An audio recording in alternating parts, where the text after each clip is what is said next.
Mga igsuon mayong adlaw kanatong tanan.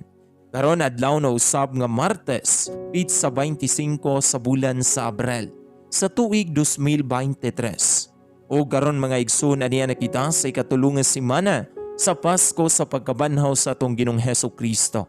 Sa ngalan sa Amahan, sa Anak, ug sa Espiritu Santo. Amen. Ang Ebanghelyo kinutlo gikan sa basahon sumala ni San Marcos, Kapitulo 16, versikulo 15 ngadto sa 20. Mingon siya kanila, panglakaw kamo sa tibuok kalibutan ug isangyaw kining maayong balita ngadto sa tanang mga tao. Ang mutuo ug magpabunyag maluwas, apan ang dili mutuo silutan. Ug mao kini ang mga timaan nga mabatunan sa mga mutuo sa akong ngalan.